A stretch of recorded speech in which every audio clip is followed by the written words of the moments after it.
Thank you very much. So I wanted to begin with just a very simple question. Um, when and how did the kind of idea for the film first arrive? Is there a kind of origin story for the movie? Yes, so I would say at the beginning, I made a first film in Cambodia. So to explain a little from my background, so I was born and raised in France from Cambodian origins. And I started working there in 2009 for making research on what became my first feature-length documentary, Golden Slumbers, the film I was mentioning about. It was a documentary about the past of Cambodia because he was mentioning, talking about the Cambodian cinema from the 60s. And through making this research, it was my first time spending time in the country of origin of my parents and learning also to speak the language, learning to learn about the culture and the history of the country. And I was, of course, surrounded by not Diamond Island at that time, but just the city, Phnom Penh, the modern city, the youth that we can see everywhere because it's the first thing when you go to Phnom Penh, Cambodia, you're very shocked by the fact that you're surrounded by like young people everywhere, which is basically just a demographic consequence of the Khmer Rouge genocide, of course. So I think a quarter of the population is less than 25-year-old. And then I just felt after Golden Slumbers that I just felt a desire to make something that for me was a kind of continuity with Golden Slumbers, which actually looked like the opposite, which was after making a documentary about the past with people of the age of my grandparents in Cambodia, making a fiction about modern Cambodia and youth, and especially about the relationship between youth and this myth of modernization in a way. So that was kind of an abstract idea, I have to confess, until I stepped into Diamond Island back in 2013, and that was just an evidence for me, clear and obvious that that was the place I wanted to make the film in, because in many aspects it's just vehicles and portray everything I wanted to deal with and tell about this this relation between youth and modernization. And also, and correct me if I'm wrong, but I read that you were working with a largely non-professional cast. Sure. Yeah, and so this is very interesting to me because I feel like basically almost the whole history of cinema, you have different directors, Eisenstein's naturalistic, Italian neorealism, Bresson's models, all the way up to today, of filmmakers working very pointedly with non-professional actors, but interestingly for very different reasons and to very different ends. So I'm curious what, what draws you to the non-actor? Sure, I think it was very, I mean, I'm aware of also of this heritage of working with amateur actors that I was also happy to experiment on that film. But it just also was just the context that I think in the beginning I just wrote the script. Sometimes you just write without just thinking of the consequences that after you actually have to make the film and to make it happen. So for example, like writing all the film in Diamond Island without having we are being sure that I can shoot in that place, which is basically a private place owned by private companies. That was already like a risk. So yeah, at the end I wrote the script and I had like these 10 main characters that I had to find, and obviously in the Cambodian local film and TV industry I couldn't find them because there is some actors in Cambodia, but they will kind of first having a way of acting influenced by the Korean TV drama or the Chinese TV drama. There is kind of this overacting, which is kind of a code. There's no judgment there, but obviously the opposite of what I was looking for, which was this kind of pure realism. The film is not just about realism and naturalism, but at least in the acting and in many aspects of the observation that the film has been made before, that I made before writing the film, I wanted to have this kind of raw aspect. So of course, so it's just an obligation, and I have to say that after that, it was just a very big pleasure for me as well to go into that moment, to have just dedicate 5 months of my life with 2 people on my team, going every day in the streets, opening the eyes to find people that maybe will look like the characters I imagine. I never did that in my life, and yeah, I remember having so much joy into just having this kind of awareness all the time and open the eyes, and every people that you meet can potentially be your actors. I was thinking that, okay, if I fail with this film, I want to be a casting director because I really enjoyed the job. Yeah. Nice. I also want to ask you about the kind of look of the film, because it has such a sort of distinctive visual style, and also kind of dramatically contrasting style, where you have these expansive, say, daylit shots of Phnom Penh kind of under construction, and also the sort of like neon glow of some of the kind of like nocturnal scenes. Yeah, like how did you kind of conceive of the sort of visual style of the film? Sure, I think it connects with the main question I really had as an obsession when I first went to Diamond Island and starting to spend a lot of time there observing, which was the gap between the way young people there were looking at Diamond Island and the way that what I was me actually seeing. What I want to say is that first I was just the place was amazing, but I was mostly impressed by the kind of very strong relationship and attraction that the youth I was observing on Diamond Island, especially at night, were having with the place, but youth from different social classes. Either the workers that Bora is representing with his group in the film, that will, these thousands of people who come from the countryside to build this Cambodia of the future, as slaves, as they say at the beginning of the film, but also at night will wear the cool outfit and just walk around and having big eyes looking at all the lights and the unfinished building. And I was the same eyes I could recognize with the more urban youth coming after university or high school to just hang out with their mothers. So I was thinking that was this kind of universal attraction that I cannot feel coming from France and seeing Diamond Island, because I could not being it was not repulsion, but it was more a critical distance and an ironic relationship to the place that just portray everything about the loss of like an amnesic dimension of Diamond Island, in which you cannot find anything that we used to know about Cambodian culture, Cambodian history and stuff like that, and just seeing this kind of transportation of translation of a certain idea of European architecture or modernization or globalization translated to, I think it first happened in China and these kind of countries, and then just imported suddenly and kind of brutally in Cambodia. So it's again this gap between what I couldn't see and what they see that ask me the question, make me ask the question of what do they actually see? What do they see that I don't see? And so all the work that we did on the image and the sound, but also the mise en scène in the film, was trying to reduce the distance of this gap, in which I will try to make us feel the world as through the eyes of the characters. What do they see in Diamond Island that is so seductive and that give them the desire and the appetite to be part of it and just to jump into it, into this world of fakeness in a way. So we really work on the image with the DP to have something that we call a digital look, but it's maybe not the right term, but just using digital camera to really explore the potentialities of the digital tools, and not just trying to look like film, but trying, especially in the film, dealing with this kind again of modernity and fakeness of this new future, of this built future, trying to work on a palette of colors and of saturation and of definition that will have this kind of liquid dimension of the image, and that, and we also thought of like video games, like aesthetic of video games or music videos that were also something that we're trying to build a dialogue on in terms of aesthetic with, again, to build this kind of fake world that will still remain seductive. That's why it's extremely colorful, but at the limit of the bad taste, but still we try to play with some kind of softness of the image that will still be this kind of floating world in which it's so easy to just let yourself, to abandon yourself. And also the sort of use of split screen is really striking as well, because that's a sort of formal strategy that sort of stands apart from the rest of the film. So I was also just curious about sort of what. I think the split screen reason, it's more about the general approach of being playful with the mise en scène in the film. In a film that wanted also to portray the lightness of this age, even though they're living in these dramatic social conditions. Youth remains youth, so it was all this lightness. So I wanted also to experiment that in terms of playing with the mise en scène and as bringing this kind of joy in the mise en scène as well. But it was also a way to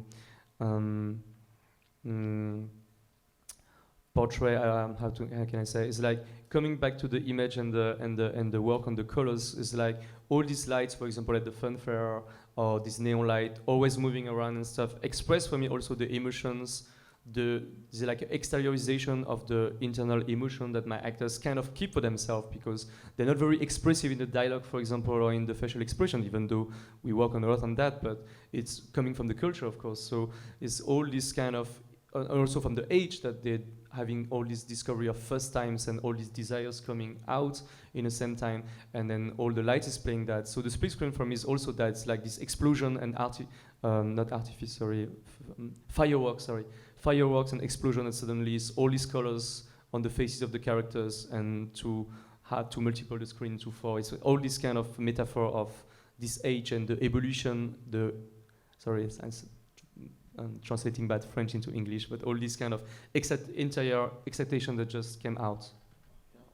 And also, you mentioned your earlier film, and well, there are some kind of clear distinctions. You know, that was a documentary. This is a narrative kind of fiction film that, as you mentioned, was about kind of Cambodia's past. This is kind of about its present, its future. I'm curious, are there any interesting sort of parallels or commonalities to the sort of ways of working, like between that film and this film, or is it just a world apart? No, it wasn't a world apart, actually. I tend to think that that's an idea that I realized after making Diamond Island. Actually, I was thinking that what's the link between the two films? I mean, I see the link, but I tended to think that finally the approach, or the formal approach to the film, were kind of very similar. So if I cut a long story short, I think at the end of the day, Golden Slumbers was a film in which I tried to film the presence of the past through the image of the present, because I was just filming the present. I was not using any archive and very few like old photos and stuff as we used to see in documentaries dealing with the past, but it was really a bet on, can I just film the present? The old cinema transformed into karaoke and to restaurant today. The filmmakers today, without showing the image of before, showing no films, but still by some signs, I could maybe invoke the presence of the past. And I think somehow Diamond Island maybe is the same in the opposite. It means that maybe it's a film that I can just film the present because it's just what I can film, and the surface, because that's what cinema is dealing with. But can we film the surface of the present and then invoke the sentiment of the future, which is basically this attraction that all these characters are really passing through. So at the end of the day, I think it's deal with what maybe cinema can do, and what as an audience I always cherish, is filming the invisible, something like that. Yeah. On that note, I think we also have some time to open up to questions from the audience. If anyone has any questions, we have one right here. Sure. In front. Hi, how was it received in Cambodia by critics and audiences? Yeah. So there is no film critics in Cambodia, actually, but there is audience. So we screened the film in Cambodia, and we released the film, actually. That was in last October. That was one of my best memory ever with the film. We released like commercially the film. There is now in Cambodia kind of 5 theaters in shopping malls in the model of Asian theaters. And so we were lucky enough to find a distributor there in Cambodia to release the film, which is obviously very different than what they usually see and distribute. And it was a small release. I mean, with just 2 weeks, and maybe we sold something like 2,500 tickets. But for the context of Cambodian film industry and this kind of film, that was for me a miracle. And I mostly remember the premiere of the film. That was in this very big shopping mall, and that was kind of a fancy premiere. So there was this kind of gap between what the film was and what it looks, because it looked like a big event with stars coming, like models, ministers, singers, and stuff like that. And I was a little stressed, actually, for one reason, not really how the film will be perceived. Of course, I was stressing for that, but more about how my actors will be perceived, because you cannot really know that except for the people who know Cambodia or Cambodian audience, but physically, the actors are at the opposite, but the total opposite of what we would expect usually of a Cambodian actors. So when you watch the Cambodian TV or the Cambodian film, all actors will be very tall, with a very white skin, and with kind of Chinese or Korean figures. That was basically what people want to look like in Cambodia and more generally in Southeast Asia. So my actors are the opposite, because they're real, so they're like very small, very tan, and very Cambodian figures, which I think is extremely beautiful and attractive, but on screen. But but yeah, that was not at all the desire of the people. So I knew that from the casting, when I was casting and in the streets with my team and saying, wow, this is so beautiful. And my casting assistant will always like look at me like, I don't understand you, she's so ugly. And then he was very depressed at the end of the casting because he said, after 5 months, I still don't understand your taste. So that was the key moment, like to introduce my actors to the audience, and I was afraid of the reaction. And it was very good, actually.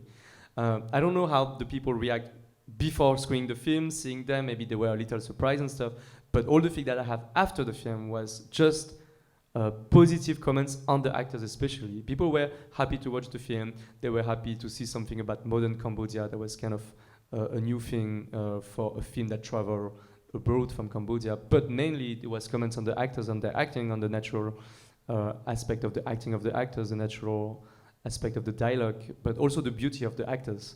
And I was extremely proud of that, yeah, that finally on screen they could judge differently than just seeing them in real life. We have another question right here. I was very interested in your use of music, Yeah. and the fact that you worked with 2 composers. And I wondered if you could talk about how you saw the world of the music, not the karaoke, but the Sure. Shame we don't talk about the karaoke. I was about to say, I would also like to know about the karaoke, so we can just like add that Okay, on. okay, cool. So the music has been, thank you for the question. The music has been made by 2 French musicians, very talented one. They were forming with a third member of the group Revolver in France from 2009 to 2013. They're a good friend of mine, so it was the first time for me to work with a musician on composing something for film, because before I never did that. So I thought of that immediately because they're very talented and we're friends, and I really enjoyed their music. So we met at the stage of the script, actually. So I gave them the script, and I gave them also a bunch of films in which I really love the music, without saying that's the kind of music, but more, I love that music in the film, so that will give you clues about my universe in terms of musicality, because I'm not a musician. So what was very fascinating for me is that we didn't talk about the genre of music at the beginning, because I didn't know what genre of music. I knew that I didn't want this kind of hip electronic music that we can find in new French cinema a lot today, because there was just so much of a cliche that I didn't want to go in that direction. But I was very open to everything. And because one of them has a very classical background and also has developed some relationship with some orchestra and stuff and musicians from classical orchestra, so it was a possibility for us to do that. And so I think at the beginning we talked a lot about how I wanted not to be afraid about sentiments in the music, and how somehow, I don't know for American independent film, but maybe yes, it's true, because I had to develop this idea that in art house film there is a certain reserve dealing with the use of music, actually. Maybe they want to really step away from the Hollywoodian use of music, but for me there is like 2 ways in art house film. I hope I don't sound cliche, but 2 ways of using music. First is like just, how we say in English, diegetical music. Yeah, like diegetic. Diegetic music. So if you watch like a Darden film, for example, you will never hear music on the film, but just if a character suddenly push the button of a cassette, and then you will hear the music, because that's the idea behind that music will be too vulgar to get the emotion of the audience. So we should have this kind of distance and reserve to the use of music. Or then the other use will be this kind of music that you will not even notice, because it's a music just to accompany the image, just behind the image, to just follow and very subtle. And in a film again that I was exploring all the palette of colors and using a lot of fake artificial sounds, I also wanted to play with the music as a tool, an emotional tool, to also portray the emotion of my characters. On the moto scenes, for example, having something that will bring brief and Romanesque feeling to the, and taking some height to the scene, for example, or some other scene having some more experimental sound. So what I say with the musician is really like, don't be afraid of anything, just let's go for it. Let's have violin if you want to have violin, let's have flutes if you want to have flutes, let's have some electronic music as well, let's have piano at the end for the one at the epilogue when it comes back, which is a reprise of the first theme for the first scenes in the film. So there was a very playful, again, thing. I think, yeah, it's my first feature film. I don't know if I'm gonna make a lot of films, so we better have fun when we're in the process of making it. So that's really what we had in mind. So they composed some of the music before, so a lot of them that we said no to them, and finally selected some, and then they composed like the half of the music after on the first edits and stuff. But somehow I think that on the set I already have some of the music in mind, especially for example for the moto scene, the music that comes 3 times in the film, including an ending credit. And I didn't put the music on the set, but somehow I want to believe that it influenced also my way of filming, the way of having already the music and knowing the sound and the musicality of the images before shooting the images. Yeah, and for the karaoke, I mean, it's a cliche of modern Asian cinema to have karaoke scene, but it's just a fact that when you live in Cambodia, for anybody who used to experiment there, you go to karaoke and you sing, which I didn't when I was in France, even if there is karaoke in Paris, I guess. But so that's just part of life. But of course, the tool to use it in a film is a very strong, I think, narrative tool in all Asian film, because again, we're dealing with characters that don't really express their feelings. So of course the karaoke is the moment when, and it's real in the real life. And when I was living in Cambodia, and as one good friend actually in the audience, that we were going to karaoke together, and then that's the moment then you see your friend that not really not very expressive, and then suddenly they take the microphone and they give all their heart to the song, and they nearly cry singing the song. So that's the moment that I wanted to share with the audience who didn't have the chance to experiment karaoke in Asia. Yeah, and it's an amazing note to end on. Maybe we have time for one more question. One thing that kind of, you make a lot of statements on like the materialistic, like, you know, phones and motorcycle and the clothing with the cool guy look. But one thing that sort of stood out to me, and maybe this is just me really looking into it, is footwear. Sorry, footwear? Footwear, yeah. Like a lot of the more casual people are wearing flip-flops a lot.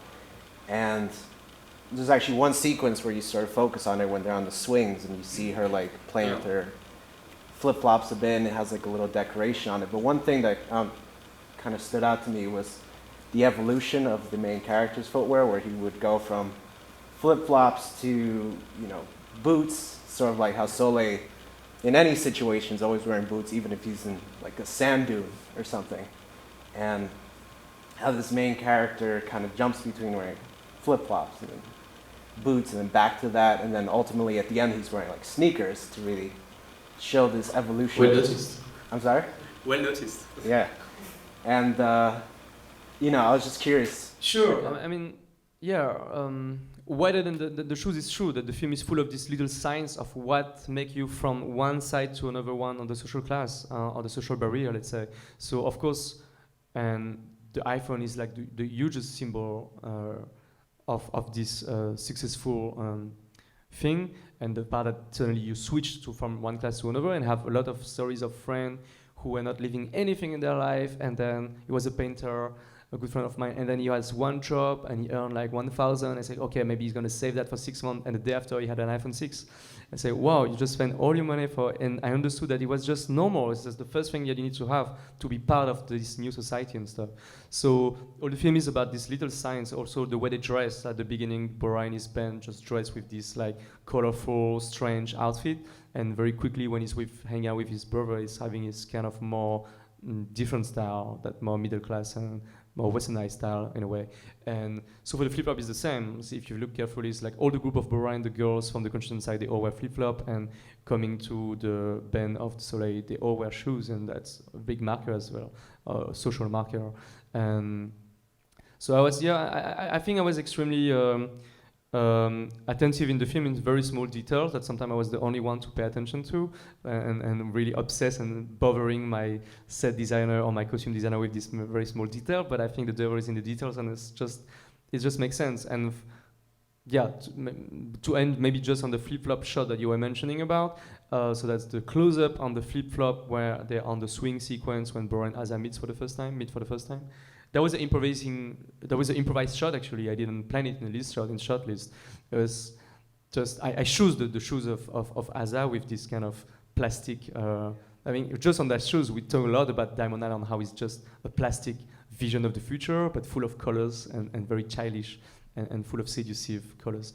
But she was just doing that like on the rehearsal, putting her feet in and playing like this, and again, this playful way of putting her feet in the shoes. So I just think, wow, that's an amazing moment that tells all about the delicacy of the moment, the innocence of the characters, but also again this very plastic shows that for me was saying a lot. So we improvised that shot, and I'm very happy. It's very few shots that we could get like this, but I learned a lot actually with that shot, for example, of how you need to keep a space on a set for having the space to improvise a little and to be open enough to see what life and surprise and accident can bring you, and be, and again, schedule-wise, having the time to just capture, or making the time to capture that moment.